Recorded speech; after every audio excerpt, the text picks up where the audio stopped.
All right, everybody, welcome back to another episode of the Booth Review Podcast with Jack Roberts and Patrick Henry. Today, we have a very special guest, the Hall of Famer, the two-time MVP, Rookie of the Year, 19-time MLB All-Star, World Series champion, Cal Ripken. Welcome, Mr. Ripken. Good. I guess since I only have that to look back on, it sounds pretty good when you introduce me. Yeah. Yeah, it's an honor to speak with you today. We're going to start off by asking you, I'm sure you hear this a lot, but how difficult was it to play in that 16-year stretch where you played every single game? Did you ever play through any injuries, or what was going on during that time? Yeah, I became known for that thing called the streak that lasted 16 straight years. And the irony of that is, of course, it was difficult to play every single game, every single year. But I think for most people, if they push themselves through the one season and find out that they can play 162 and still finish strong, they've answered the question whether you could or not. And once the question is answered whether you could or not, then each season doesn't become as challenging. But if you've never pushed yourself to the point where you played a whole season playing every single game, you really don't know. Most people automatically assume, because the nature of the season, the everyday part of it, you get really tired in the month of August, the dog days of August, as you understood, September. And then if you've never pushed yourself to that far, you automatically think you're hurting your performance if you push yourself through. But once you find out that you can, then, the sky's the limit. So after that first year, after pushing through, I knew it was possible. Yeah, I find it to be even more impressive by the fact that the MLB is 162 games. Like, that's such a long, stretch of games. And then I'm sure you guys are in the postseason, all the time. That's even more games tacked on. That's really impressive. So what's really interesting is the minor league schedule set up for about 144 games. And so it's a whole more month in the big league season that you're really not prepared for. So again, the first time you go through that month of September, you're holding on, trying to get to the finish line a little bit. Once you go through that month of September, and to put things in perspective, my first year, I think we played 162 games in 179 days. So if you start to look at it, there's really not many off days. Off days were really reserved for travel days, or sometimes, especially when you came back from the West Coast and you lost 3 hours of time. So we really didn't have downtime, or we didn't have off time to recover. So you really have to figure out, can I still play day in and day out at less than 100%? And I would say maybe big leaguers are at 100% on the first day of spring training. And then there's some level of less than 100% because of the nature of the nicks and the knacks, get hit with a pitch, pulling a little bit of muscle, sliding in wrong at second base. So many things can go wrong. So again, one of the keys to understanding whether you can do it or not is, can you perform in your mind less than 100%? And then how much less? Is 80%? Is 90%? Yeah. And some players just can't perform or feel like they can perform unless they're above 90 or 95%. And so those of us who figured out how to compete and on a daily basis less than that, can be everyday players. What was the most extreme injury you ever played through during the stretch? I know you got your nose broken during picture day at the All-Star game, but I don't know about too many other injuries you faced. It's interesting. Ironically, the hardest injury I played through was after the record was broken. I herniated a disc in my back in July of 1997. And in that particular year, we were the best team in the league, first place from the first day of the season to the last. But in that July stretch, we lost my teammate Eric Davis he had colon cancer, so he came out. Robbie Alomar got hurt and was out. And it seemed like the Yankees were pushing us and were going to catch us. And so when I herniated a disc on a bunt play, I think ultimately I probably did it in the weight room probably 2 days before. But when I hurt my back, they told me that I'd be out 6 weeks. And I asked the doctor, I said, can I do permanent damage to my back if I'm able to play through it? They said, you can't play through that, because the pain is constant. It runs down your leg. You start to lose strength in your in that area because of the nerve damage. but I pushed it through the 6 weeks, and it was the most miserable time for me to play. I played really well during those 6 weeks, and we pushed the Yankees back to about 8 or 10 games back, and we essentially won the pennant early in September that year. Mhm. But that was the hardest injury I played through. But Yeah. I hurt my knee in a brawl with Seattle. That was a couple of years before the 1995. Our pitcher hit their guy. Mike Messina hit Bill Hasselman. He charges the mound. Mhm. I come running in for shortstop to make sure that Mike Messina's okay. And I realized he was. So then I turned my attention to the whole Seattle Mariners dugout who was charging out in the field. And I thought I could stop them. Twisted my knee, fell on my back, and I was on the bottom of that pile. So baseball brawls sometimes aren't perceived as that dangerous. When you look at them, there's a lot of jawing, there's a lot of talking. Yeah. But if you're under the bottom of that pile with cleats and people throwing punches underneath there, you don't want to be there. So I got myself out, and I hurt my knee so bad, I think the next day when I woke up, I didn't think I could play. And so I called my mom and I said, Mom, I can't put any weight on my right knee. I think that it's over. And my mom was about 45 minutes away from me. And my mom and dad showed up at my front door exactly 45 minutes later. And so she stayed with me while things got a little bit better. I worked it out. And ultimately, I played through it. But it's interesting in baseball, if you have a weakness or you have an injury, somehow it seems like the ball finds you and tests you right away. Like, my right knee was my plant leg. So the worst thing that could happen to me would be go in the hole on a backhand and then have to plant my weight and then throw back to first base. Mm-hmm. And it had just so happened in the very first inning, I'm thinking to myself, okay, it'd be great if I didn't get any plays. And the first play I got was a backhand, a two-hopper in the hole that had some topspin on it. I had to catch it and plant my leg. And while I was doing it, I'm thinking, okay, here goes nothing. If it either holds or it doesn't. And I planted my leg and held him. I threw the guy to first base, and then I knew I was going to be okay after that. Yeah. But a lot of small injuries. Jack Morris hit me in the elbow on the second day of the season one year, and it's like when you get hit with your funny bone, but like 10 times worse. That I couldn't feel my fingers, to hold the ball and throw it. And from time to time, if I slid wrong or I threw it at a different angle, that injury bothered me the whole year. So I was able to play through it, but it wasn't a comforting thing. Mm-hmm. So you were named to 19 consecutive MLB All-Star games. Did you ever get sick of attending the All-Star game and missing out on that break? Well, there were years when things weren't going really well at the All-Star game, and some years you might have been tired a little bit. And it would be easy to say, well, let me just take the 3 days for myself. But if you've ever had a chance to go to an All-Star game and see how great that is, you'll never want to skip the All-Star game again. So when I first got in there, I was in my second year. I made the All-Star team in '83 for the first time. Robin Yount was the starting shortstop. I came in a reserve role, and I was in Chicago. We ended up winning the game really big. But all of a sudden, I was teammates of a lot of the guys that I watched growing up. I was a young guy in the clubhouse, and I looked around, and my heroes were in that clubhouse. And so all of a sudden I was teammates, and I always thought playing the game is a fun part. I mean, you go out there and you get to do what you do normally in the season, but the real value was just being in that clubhouse with those guys, talking to them, get to know them.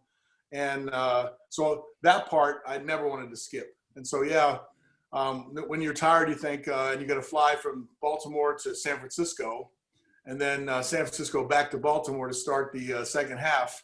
It almost seems like you made two unnecessary trips. You had to continue to play. You never got a break. But I would rather be at the All-Star game than having 3 days off. In regards to the All-Star game, what do you think about how they got rid of the home field advantage aspect of it pretty recently? So I never really liked the home field advantage of that. I remember the year after I was out. So 2001 was my last year, and my last All-Star game was in Seattle. I think the next year was in Milwaukee. So as the All-Star game MVP, I think MLB invited me to that game. So I sat with the commissioner in his box. And when the game was tied, I remember going back and forth. The game ended up tied, and essentially they ran out of pitching. They didn't want to extend the pitchers anymore, for the season, and they decided to end it in a tie. And the reaction was really bad. That's the reaction for an all-star game. It was always considered one of the real games. It wasn't an exhibition game.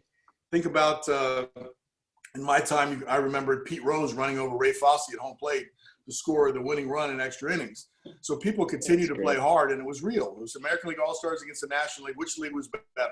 You know, that was the scenario. So when we tied, I think they tried to make the game more important, you know, and say that this determines the home field advantage in the playoffs. I never really liked that. You know, I think there's enough pride on the players that come to the game. All you have to do is treat it as a serious game, and it's not an exhibition game, and you're coming here to play. I played 14 innings, I think, in Pittsburgh one night, and the game ended with Tony Gwynn scoring on a double to left center field. I think Moisés Alou hit it, and I made the relay throw to home plate, and I thought from my angle he was out. But the umpire called him safe, and the game ended. But again, I played all 14 innings of that game, and that's what baseball was all about. So I wasn't part of the meetings or anything that decided how do we make this game more serious. I think all you have to do is say it's a serious game and treat it that way. And the manager should manage the game that way, not how many people can I get into the game, how many can I freely substitute. I'm playing to win. Who are the best players to help me win, and how do I use the players at that point? So, you know, I wasn't an advocate of it when it happened. So if it's gone now, you know, I guess that makes me a little more happy. Yeah, they got rid of it in 2018. Now it seems like it's way more of an exhibition kind of feel where the players are just having fun. You know, the way to handle the exhibition type of game is I remember the pregame speeches, you know, from the managers that manage that game. And they would always start out by thinking that league thinks they're better than we are. You know, we're here to prove them not. You know, I apologize for those I'm not going to get in the game today because I'm going to let the game dictate how I manage. You know, we're out there to win, and I think that's what all of us want to do. Be ready for the first inning. They would always kind of do something like that. And the players in the room, you know, were thinking, okay, I'm not going to catch a private plane early. Let me get out of here for 2 innings. You were committed to that game. And so you didn't make any other plans and all that. But once you start making it in an exhibition, once you start saying, I'm going to readily substitute, I'm getting more people in, and hey, after you're finished, you can just leave, then it loses its meaning to me. Yeah. So you played in Baltimore for your entire career. Was there ever a point where you thought you might get dealt, or maybe you wanted to get dealt or sign somewhere else in free agency? Yeah, I never became a free agent. I was 10 minutes before midnight on one time of becoming a free agent. And there were special circumstances around that. The time that was the most unnerving time to me was in 1988. My dad was the manager of the team. We got off to an 0-6 start, and then they fired him. And then we lost 15 more in a row as a result of that. So we were 0-21. We were clearly the worst team in the league and being made fun of and all that. I was mad because I thought the Orioles, you know, should have given Dad a better chance because he stood in line waiting for the manager's job all those years. They passed him over when Earl Weaver retired. He should have been the manager then. And then they gave it to him when our team was clearly in a rebuilding type mode, but nobody said we were. So the expectations were to win, but we had lost a lot of our players, and we weren't as competitive at that time. So what happened after that, I was mad. I was a free agent at the end of the year, potentially a free agent. And I thought, you know, the Orioles aren't the same. I'm going to go someplace else where I can win. You know, I started thinking about where I might end up. And if I had to make that decision at that time, I'd have been gone. But as the season went on, the Orioles thought they couldn't sign me again. And so they started entertaining offers from other teams as far as a big blockbuster trade. So there was rumors every day about me going to Boston for 5 of their prospects, or me going to New York, or me going to Toronto. And I found that to be really unsettling because I didn't want to go to the ballpark. The reality is I could go to the ballpark today. They could call me in the office and say, okay, you've been traded to New York, and you'd have to go. And so I didn't like that. So as the season went on, I started healing from the shock of firing my dad and the reality that we were in a rebuilding process. And the Orioles came back to me and said, can we talk about, you know, we want to build around you. You know, at that time I was 27 years old. Yeah. And so I thought that it made sense to actually, I was young enough to withstand a rebuilding process. And I took advantage of the time. I said, if you want me to commit to you, you'll commit back to me in the form of a no trade clause. And at first they said, we don't do that. And I said, well, that's what it's going to take. And the other part about that was I said, and I like to play basketball in the off season. So I want protection. And if I get hurt playing basketball in the off season, it's the same as getting hurt, on the baseball field. And I guess I had enough leverage at that moment. They agreed to both of those clauses, which then gave me control of my own destiny, so to speak. And control, I found out, was pretty important to me because, you sign a long-term contract, but it's the control of knowing where you're going to be that really helped me, be the player that I was. So I was from Baltimore. I valued playing at home, and I valued the stability that it gave me in my off-the-field life. So those decisions happened. But at that moment, when they fired my dad, I thought for sure I was gone. Yeah. I know you used to play basketball with George Muresan and some of the old Wizards players. What was that like, playing with a guy who was 7'7"? Yeah, it was funny. I mean, I was very serious about my basketball, and we had some really good players that played in Europe that came over, ex-NBA guys, some current NBA guys. Sam Cassel came out, fairly often. He was in Baltimore, and at that time he was averaging 20 points in the NBA, and the starting point guard for many All-Star games. So it was fun to see the level of play, and we had a good time playing. So every once in a while we would get someone like George Muresan who had an interest in coming up. And the funny thing about George is probably the nicest guy you ever want to see. 7'7". My gym that would be set up, there was a trampoline in the middle of the gym that my daughter Rachel loved to jump on. So after playing basketball, I would set up the trampoline. We'd have these big mats that went on either side of the trampoline. But when it's time to play basketball, you fold the trampoline up, roll it into a storeroom, and then you put the mats on the wall. Now, when I'm talking about mats, the mats were taller than I could reach, so they were at least 8 feet wide. Yeah. And I remember putting up against the wall. I had to get a ladder out and push them up and then attach them to the wall so they wouldn't fall down while we're playing. So when George came early one time, he says, "Can I help you?" And I said, "Yeah." So he's helping me break down the gym, the trampoline. And when it came time to put the pads up, we just put them up, and he just reached up really easy, flat-footed, and attached the things with no ladder. And his head was almost looking over. If it's 8 feet, he's at 7'7". It was the funniest thing. And also, he could stand flat-footed, to give you an idea, flat-footed under the basket and dunk with two hands on a 10-foot basket. So I think I can reach 8 feet. And I'm 6'4", and he was 7'7". He easily could reach, over 10 feet just with two hands. So it was fun to be around him in those games. It was fun to compete, at the level of basketball.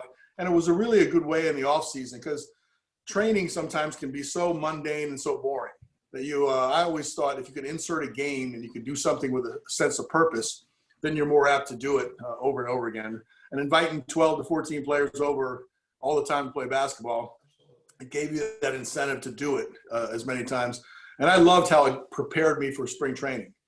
Basketball legs translate to baseball legs. Sometimes baseball legs don't go to the court right away. You got to get 2 or 3 weeks of pounding your legs to get them back to basketball shape. But it was a fun part of my off-season life. Did you hold your own out there against guys like Sam Cassel and Wow. I mean, that's very impressive. Sure. I mean, it was normal for us to have, the two University of Richmond guys came up. They were 6'10", and 6'11". So the caliber of play that we had on the floor at times, and many times, I was one of the stronger 6'4", 6'5" guys. Yeah. So sometimes my matchup would be somebody that would be 6'10", and so I'm banging away trying to keep them off, which for me, I was about elbow to my face height, for those guys. Yeah. And I did break my nose probably. You mentioned earlier the All-Star game in Philadelphia at a team photo. We were coming down off the platforms, and a platform teetered, and Roberto Hernandez threw his fist back to catch his balance, and he put his fist right in the side of my nose. And so in the middle of the All-Star game, with the game getting ready to start, I had to go get my nose pushed back into place, at least temporarily. And I played in the All-Star game. But I think I broke my nose probably 3 or 4 other times on the basketball court, just by being elbow height guarding some of these big guys. But yeah. I held my own. Did you ever have to guard someone like George Muresan then, like 7'7"? That'd be pretty crazy. No, I never had a chance to guard George. I went down to the beach to play with George on the same team a few times, in some of these over 40 tournaments and all that. After I retired from baseball, I was still active in playing basketball.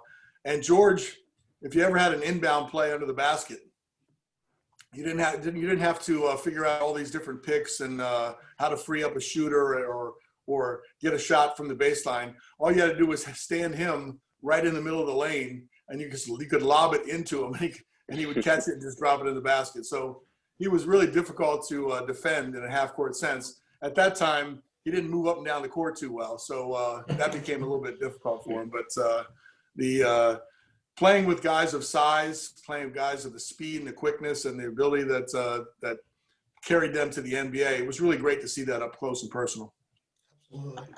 Absolutely. Did you see this situation last season with Fernando Tatis, the kid on the Padres, where they were up like 10-4, 10-3 in the bottom of the top of the ninth, and he was swinging on an 0-3 count. Did you see that? 3-0. 3-0 count. 3-0 count. Normally, a lot of the old school rules have gone by the wayside. Some of the unwritten rules. I mean, when you were blowing another team out, what goes around comes around in professional baseball, and the dignity of winning and winning without embarrassing the other team was part of playing the game. Absolutely. So things like you stopped really bunting. If you were up by 7 runs or something, you stopped stealing bases and all that kind of stuff. Now, over time, those rules have changed. Once the power of the home run, a 7-run lead might not be a comfortable lead for someone. And you say, okay, we still got to keep playing the game. And so they started, the team that was behind would still steal and all that kind of stuff. So some of those rules went out the wayside. But a 3-0 pitch, when you take on a green light swing, that's another way to embarrass the or opponent. I never believed that you stopped playing, but there were certain things that you stopped doing just in a human sort of way to feel for the other team in a sportsmanship-like way. But I think the newer players and none of that holds true anymore. So with all the other things considered, I don't see how anybody could get mad at Fernando Tatis for swinging 3-0 in that count. You shouldn't have been 3-0. In some ways, you shouldn't have fallen behind. Whatever advantages you have, you don't stop playing the game. And so it's an either or. If you go back to the old school way of saying, okay, sportsmanship like this matters, or you say, okay, we'll play any way we want. And if we keep pouring it on and beat you 23-1, someday it'll come back to haunt us and you'll beat us 23-1 and you'll enjoy that. So I think that's the history and the context of that. But I don't think any of that stuff applies now. Yeah, and I also think that it's just like it's the nature of sport isn't to give up, in my opinion, and I don't like see a problem with that. And he's such an exciting young player. I just don't really think he deserved all the backlash he got at the time from the baseball old guard, if you will. It seems contradictory in many ways. Either you play the game or you don't. Take your players out if you're losing on the other side. And it started to change towards the end of my career, is that if you, the team that is winning, starts to shut down, your bunting and your stealing game and hit and run game and all that kind of stuff, because you're not trying to put it in their face, then that team should not do it either. They shouldn't be bunting to get on base and all that. And all of a sudden you start to see, well, we're still playing the game. We're not out of this game yet. okay, if you're still playing the game, then we're going to do that too. And so that's why I think now it's been 20 years since I played. And so if it was happening towards the end, the evolution of it happening now, I don't see how anybody has grounds to say you can't swing 3-0 the way the game is played today. Mm-hmm. So in regards to how the game's changing a bit, what were your thoughts on Blake Snell being pulled in that Game 6 of the World Series? Because back in your playing day, I feel like starting pitchers were always pitching deep into games, and you would never pull a guy who was dealing like that. You know, it was interesting to watch because they made it out to be sort of a new school analysis instead of a manager's feel. You know, and if you look at the stats or whatever else, they had a reason saying after the 5th inning or the 6th inning of the ball game, then the other team hits such and such off of him, and now's the time to get him out.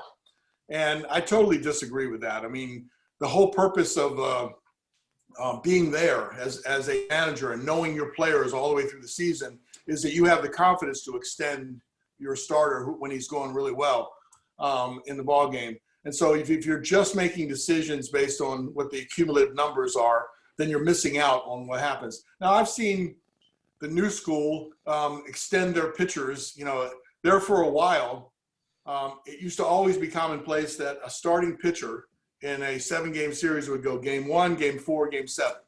You know, the Minnesota Twins won 2 World Series by relying on Frank Viola going 1-4-7 and Jack Morris going 1-4-7. So you end up shortening their rest time, and you shorten your roster, you know, to roughly 3 starting pitchers and their bullpen. Similar to what the Nats did. And then there for a while, there was numbers to support that by going to a 4-man rotation, the pitchers didn't do that well. So then they wouldn't pitch their number 1 pitcher. I remember Verlander, you know, one of the most dominant pitchers with Detroit. I was thinking, okay, they got a much better chance if they can extend him 1-4-7. But they decided not to do that. They decided to stay with a 4-man rotation or a 5-man rotation, and you missed out on that opportunity. But then all of a sudden you see starting pitchers coming in relief, and you see them extending closers to extra innings and 3 innings of work.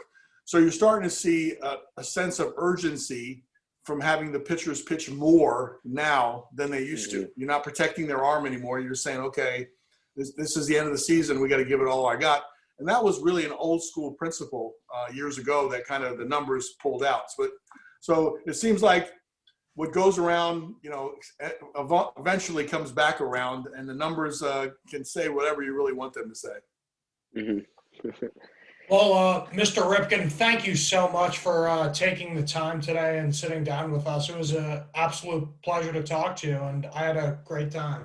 Yeah, it's fun to go back and reminisce. It's fun to examine and analyze what's happening. I think the game's better now. You know, obviously the athletes are a little bit better. They've learned from in different ways by watching different shortstops develop over the time. They've learned how to make different plays. So I'm not somebody that says the game was better when I was there.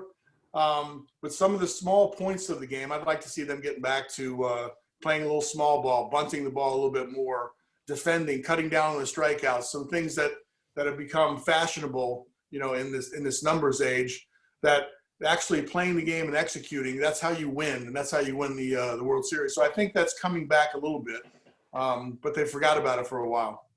Absolutely. Well, thank you very much. You're quite welcome. Thank you so much. Yep, I enjoyed it. All right, great. Have a good rest of your day. Yep, you too. Bye. You too. Jack, tell your pops I said hello. Yes, sir. All right, goodbye.